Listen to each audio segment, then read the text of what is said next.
Bismillahirrahmanirrahim. I begin in the name of Allah, the Compassionate, the Merciful. Alhamdulillah, by the grace of Allah, we commence a 10-part discussion on the psychology of Surah Al-Hamd, Surah Al Fatiha, the first chapter of the Holy Qur'an. This is a surah that we are, alhamdulillah, familiar with, and indeed through the obligatory prayers during the day, we recite it at least 10 times a day, if not more. But the question that comes to mind is, what are some of the hidden aspects of this surah that we can utilize and harness for the benefit of different aspects of our daily lives? This is not about trying to do more than we are already doing. This is about trying to get more value from what we are already doing, so that in seeking the closeness of Allah subhanahu wa ta'ala, qurbatan ilallah, through our prayers, we get one step closer to also achieving that which we seek for in our prayers. For instance, in Qunut, when we say, Rabbana atina fid dunya hasana, oh Allah, give me blessings and good in this world, wa fil akhirati hasana, and in the hereafter. This holy chapter, the opening chapter, Surah Al Fatiha, provides the keys by which to do so.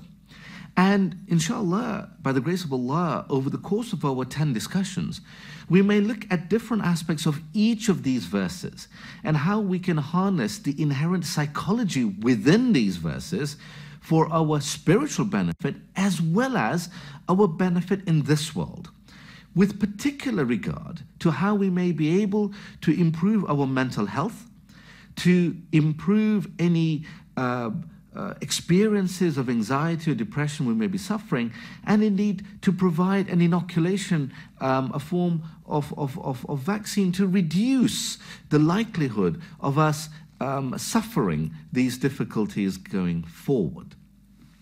This is a surah that we often overlook in terms of its depth and its magnanimity, and we tend to recite it a bit like if we have a jug of water of spiritual sustenance, and we have a process by which we have a cup next to it, and we bring that cup to our lips 10 times a day. Yet sometimes we find that we are still thirsty. How can it be that if we bring this cup of Surah Al-Hamd to our lips 10 times a day, how can we still have spiritual thirst? How can it be that our thirst is not satiated? Well, one of the reasons why that might be is that the cup that we're bringing to our lips is empty of the required reflection. The water is still in the jug. We haven't poured the water from the jug into the cup. So we are bringing an empty cup to our lips. And this 10-part discussion is for discussing mechanisms by which we may be able to pour the water from the jug into the cup, so that when we do what we are already doing, bringing the cup to our lips 10 times a day, through, for example, the obligatory prayers, the 5 prayers a day require that we recite Surah Al-Hamd at least twice in each of those prayers, at the beginning of each of the first 2 rakats. And so it makes sense to go deeper into what the value can be. But I do not want to increase the burden upon you. I respect the fact that modern life is very busy. But since we recite this regularly, and we also offer it as a gift for those who have departed and those who are sick, which tells us that this is a multifaceted surah. This is a surah that has many different dimensions that we can harness. When Imam Rada alayhi salam, the 8th holy successor to the Holy Prophet, peace upon him, was asked, why is it that this particular chapter, this particular surah needs to be recited in every single prayer? His response is worthy of reflection. He says, this is because you will not find anywhere in the Holy Qur'an something that includes such a vast collection of meanings and wisdom as you do within Surah Al Fatiha. which is quite remarkable because this is a relatively short surah with only 7 verses and only takes a few moments to recite. This hadith gives us a clue as to why it might be that we need to spend the time required to unpack the gifts that are inherent within this vast treasure trove of Surah Fatiha. When we look at what some of the mystics, the urafa, the scholars of self-knowledge and knowledge of Allah subhanahu wa ta'ala have discussed in regard to this Qur'an, of this surah of the Qur'an, we see that those who have really connected with the surah and with their worship find that with reciting the surah, a servant can experience a connection with Allah subhanahu wa ta'ala such that Ayatollah Khomeini, in his text Miraj al-Salikin, the spiritual elevation of those who worship, he says that in this moment of connection, Allah subhanahu wa ta'ala, God becomes the tongue of the servant, so that the servant ceases to be the one who is reciting, but has dissolved in the beauty of Allah subhanahu wa ta'ala's revelation itself, so that any aspect of ego evaporates, and all that we have is through the grace of Allah subhanahu wa ta'ala, the proclamation of the revelation itself. So this is the ultimate objective. But let us take a moment to look at where we are right now. What am I like now when I recite this surah? Because unless we're able to determine where we are in the terrain of spiritual development, how will we be able to plot a course to where we need to get to? And these 10 discussions are designed to serve as individual steps to allow us to get closer to this ultimate target as set out by the spiritual Gnostics. We find that with regard to the very notion of hamd, the title of this surah, it is regarded as though that this aspect of hamd, of praise, is unique for this chapter, such that it encapsulates the entire being of creation, the entirety of all that is, wujud. And in Ibn Arabi's famous text of Futuhat al-Makkiyah, with regard to the manifestation of being, he says in volume 1, he says that being manifests through the opening of the Surah Fatiha, through the Bi-Ismillah, by the name of Allah, Ar-Rahman Ar-Rahim, the most compassionate, the most merciful.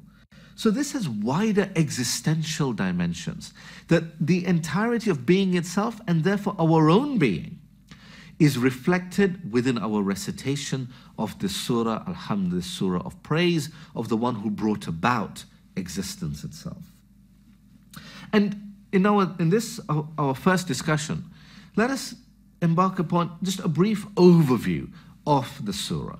And then in subsequent discussions, we can look verse by verse and look at the nuances within each word and the grammatical syntax. And as we unlock that, layers of meaning are revealed to us, particularly with regard to the psychology of each of these verses. But looking at the overview initially, it is said that there is no chapter that is more jami, more comprehensive than Surah Fatiha. As we discussed earlier from the hadith of Imam Rada alayhi salam, this has also been narrated by the master of spiritual psychology, Ali ibn Abi Talib salawatullahi alayhi, salli ala Muhammad wa ala Muhammad. And when the scholars of spiritual gnosis, of irfan, analyze this opening aspect of hamd, the concept of the surah itself, they say that this really alludes to the praise associated with all aspects of creation, both praise for what we have, what is manifest. So with the verse, Alhamdulillahi Rabbil Alameen, all praise to Allah, the Lord, Rabbil Alameen, of the worlds. the spiritual masters narrate that this actually refers to all the different dimensions of being, of creation. Not just the manifest physical realm, but also the hidden realms, the spiritual aspects of our own inner dimensions, such that when the idea of Alhamd is proclaimed in the second verse of the surah, having begun by invoking the name of Allah and then proceeding to express praise for Allah, it is praise in the entirety of what praise can be for the entirety of being and creation, the manifest and the unseen. And it is also regarded as being a movement from defect to perfection, a movement from matter, from mulk to spirit, malakut. And when we move forward into the chapter, when it refers to the day of resurrection, Maliki Yawmiddin, the master of the day of judgment, of resurrection, this is about the completion of the journey from Allah to the manifest realm and returning back to the spiritual realm, and the entire journey completing on that Yawmiddin, that day of resurrection, of which he will be the Malik, the master and the loving Lord. But when we go a little deeper into some of the practical aspects of how we may utilize this, we must never forget that it does form the bedrock of the daily prayers. And in this regard, one of our famous scholars, Qadi Sayyid Qummi, in Asrar al-Ibadat wal Haqiqa as-Salah, the reality of prayers. In this text, we have an analysis which is also reflected in Allama Majlis's Bihar al-Anwar. That there is a hadith of the Holy Prophet, peace be upon him, that Surah Al-Hamd is split into two sections, and it reflects the structure of the Salah itself, whereby the first part from the beginning, from Bismillah ar-Rahman ar-Rahim, up to the middle part of the surah of Iyyaka na'budu, of you, thee alone do we worship. That first part is all about Allah subhanahu wa ta'ala. And from that point on, it refers to the servant. The middle part, the actual border, the verse of Iyyaka na'budu, you alone do we worship, wa iyyaka nasta'in, and you alone do we seek help. That is the borderline where it marks the interaction of the servant with Allah subhanahu wa ta'ala. And the rest of the chapter is all about the servant, the actions of the servant, and what is required for spiritual salvation. Similarly, with the structure of Salah, where when we look at the pinnacle of Salah, the prostration, the sujood, that is all about Allah subhanahu wa ta'ala. And the standing part, the qiyam of the Salah, that is all about the servant, where he or she stands and proclaims the faith that he or she has and what it means in this existence. The middle part, the ruku, the bowing, where the servant goes into an interim state before total submission to Allah subhanahu wa ta'ala. That middle state, that ruku, is equivalent to the middle of the surah Al-Hamd of Iyyaka na'budu wa iyyaka nasta'in. So that verse reflects the ruku. The second half of the surah reflects the qiyam, and the opening structure of the surah represents the beauty of sujood itself. And we also notice, in terms of the structure, the names of Allah subhanahu wa ta'ala that are used and the concepts that are outlined begin with the very highest, bi ismillah, in the name of Allah, so the highest name of God is taken. And then various other layers of names are taken, of Rabb, of Lordship. So moving from the unmanifest to the manifest, the idea of all-encompassing compassion, rahmah, to the specific mercies of Rahim. And then talking about the aspects of judgment, of Malik, of the day of resurrection. such that we have the entirety of the different aspects of Allah subhanahu wa ta'ala summarized in this short chapter.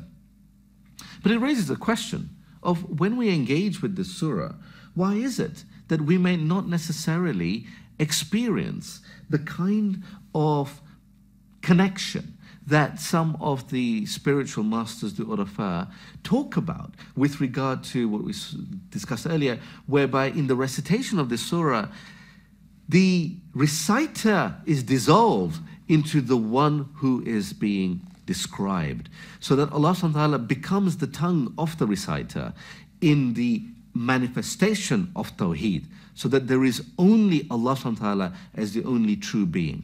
So what is it that separates us from that level?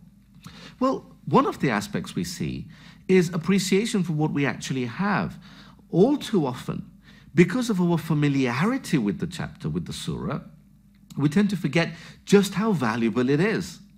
All too often, and of course I speak about myself primarily, we can be like children playing with marbles, but not realizing that the marbles we're playing with in the sand are not ordinary marbles, but actually the most precious form of diamonds. But because of our lack of understanding of the composition of what we have, and the inherent value of what we have, and the implementability of it, its ability to transform, the keys to the alchemy of the heart, then we may overlook the real benefit of that which we already have.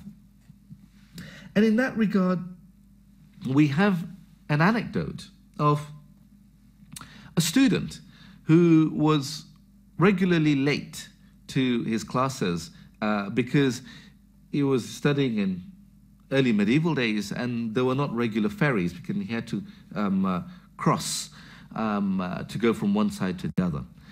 And because that process of getting a ferry was not easy, he would often be late to his classes. And his spiritual master once asked him as to what was going on, and he explained. So he wrote for him an amulet, a ta'weez. And he said, if you keep this with you, you will be able to cross the river yourself. You'll be able to walk on water. And the student was surprised, but he had such conviction in the truth of what his master was saying that the next morning he held that amulet and stepped onto the water, and he was able to stand on the water. And he crossed, and he got there on time. And when the teacher saw him, he smiled. And he said, you used the ta'weez, the amulet. And the student responded, yes, thank you. And this happened for a short while. And on one occasion, the student was curious that what is in this amulet? And he opened it up. And when he opened it up, he saw that all that was written, I say all in inverted commas, all that was written was Bismillahir Rahmanir Rahim. And he said, well, this is the opening of the Surat Al Fatiha. This is something so ordinary. I know this. And at that moment, his confidence in the spiritual mysteries of this verse evaporated. And when he tried to step in the water, he sank. The power, the spiritual power that was inherent in that verse was lost when he regarded it as ordinary. And this is the point about us. This parable has important ramifications for us because we too, all too often, lose ourselves in the ordinariness of the verses that we recite from Surah Al-Hamd, particularly Bismillah ar-Rahman ar-Rahim, and we lose the extraordinary power of transformation that it has within it. And it also raises the question with regard to the chapter as a whole, that we discussed earlier what was said about from the hadith of the 8th Imam of Islam regarding the all-encompassing nature of this surah being unique in the Holy Qur'an. But when we think about its aspect of being obligatory, often when we look at a school, there are certain subjects that are required. You have to do them, like maths and English. And partly the reason for that is that other subjects, the sciences, literature, other subjects are not accessible to the student until and unless the core subjects of quantitative and verbal reasoning are established. So too, perhaps, this Surah Al-Hamd may be like that for us. That until and unless we can truly grasp and harness the value inherent in this surah, we may not be able to achieve the potential for spiritual development and the potential for understanding the entirety of the Qur'an that lies latent within the heart of the believer. And so the opportunity that we have available to us is, in the spirit of opening our hearts to the light of the Qur'an, let us engage in the required self-transformation that in itself opens up layers of understanding. The islah, the reform of ourselves, the tazkiyatun nafs, the purification of our egos, of ourselves.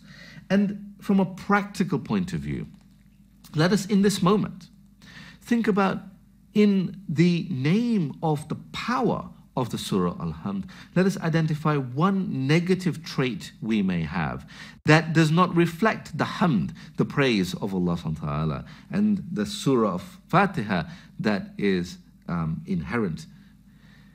Secondly, let us identify one positive thing that we may want to cultivate that would be a manifestation of hamd, that will be a manifestation of praise to Allah subhanahu wa ta'ala, so that in our understanding, in deepening our understanding of the surah, we may also be able to engage in the islah, in the transformation, in the reform of ourselves that would be a manifestation of the increase in understanding of the surah.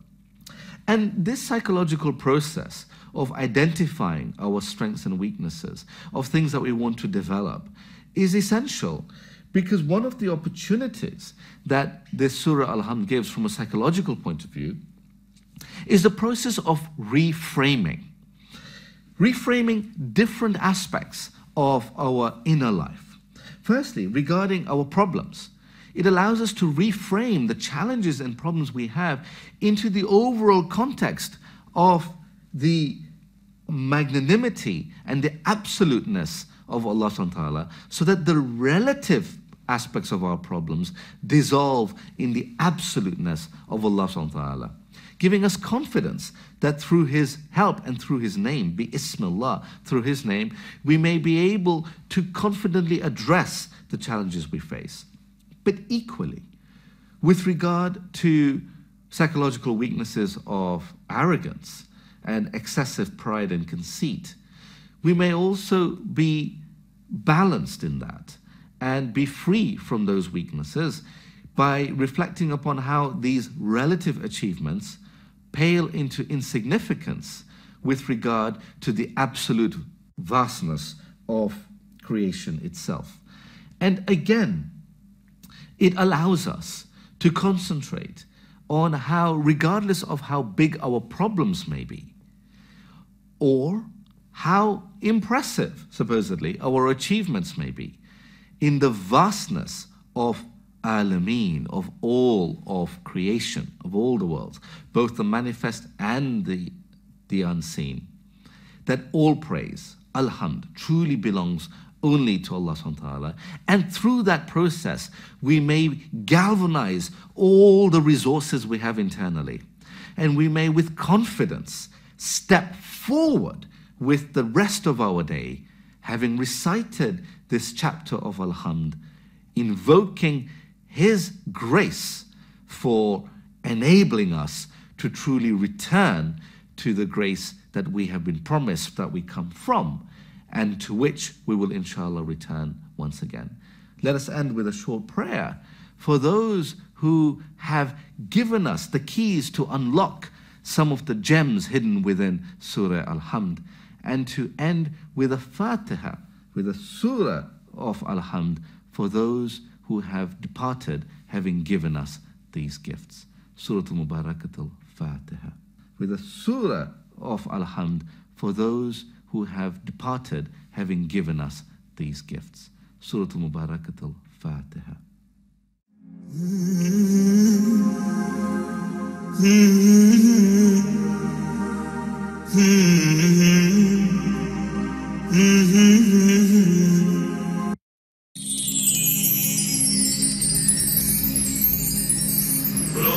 go.